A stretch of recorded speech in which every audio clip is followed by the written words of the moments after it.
ప్రేమిస్తున్నా అన్నప్పుడు నీ ప్రతి ఆలోచన నా గురించి అన్నావు. ఇలాగే నా ఆలోచిస్తున్నావు. నీ ప్రతి అడుగు నా వైపే అన్నావు. ఇలాగే నా స్పై చేస్తున్నావు. రాకేష్, నీకు ముందే చెప్పాను, నిన్ను ప్రేమించడం ముఖ్యం, కానీ అది అందరికీ చూపించడం ఇష్టం కాదు అని. వేరెవరికైనా కష్టం వస్తే ఖర్చు ఇచ్చేసి వచ్చేస్తాను. అదే నీకేమైనా అయితే కనపడకుండా కన్నీళ్లు పెట్టుకుంటాను. వాడెవడో కాస్ట్లీ గిఫ్ట్స్ ఇచ్చాడని నువ్వు అంతకంటే కాస్ట్లీ గిఫ్ట్స్ ఇవ్వాలని నేను అనుకోవట్లేదు. కోట్లు సంపాదించి కాళ్ళలో తిప్పాలని నేను నిన్ను ప్రేమించలేదు. కళ్ళలో పెట్టుకుని చూసుకుంటావని ప్రేమించాను రాకేష్. అయినా ఇద్దరు మనుషులు కలిసి ఉండాలంటే కావాల్సింది ఒకరి మీద ఒకరికి నమ్మకం రాకేష్.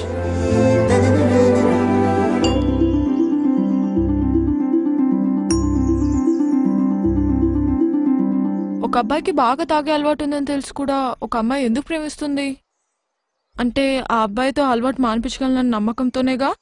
ఒక అమ్మాయి 6 మందితో క్లోజ్గా ఉన్న అబ్బాయి తనని ఇష్టపడుతున్నాడు అంటే ఆ అమ్మాయి తనదే అనుకొని తను తప్పు చేయదు అన్న నమ్మకంతోనే.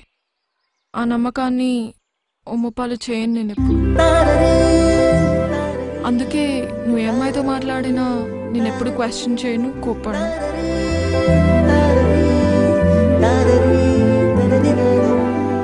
ఎందుకంటే ఒకరిని మనస్ఫూర్తిగా ఇష్టపడితే ఆ ఇష్టం జీవితాంతం ఉంటుంది. రే, నాకు ఒక విషయం చెప్పు. ఇప్పుడు మీ ఇంటికి చుట్టాలు వచ్చారని మీ అమ్మ వాళ్ళకి ఎక్కువ వడ్డిస్తే నీకంటే వాళ్ళు ఎక్కువనా? ఇక్కడ వీడు అంతే, వాడు నీకంటే ఎక్కువ ఎప్పటికీ కాలేడు. ఎక్కువ కాదు, అసలు వాడికి నీకు సంబంధమే లేదు.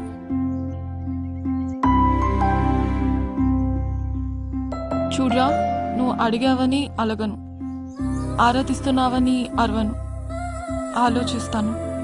ఆ విషయంలో అన్నావని అర్థం చేసుకుంటాను, ఆలోచించి రియలైజ్ అవుతావని ఆశిస్తాను.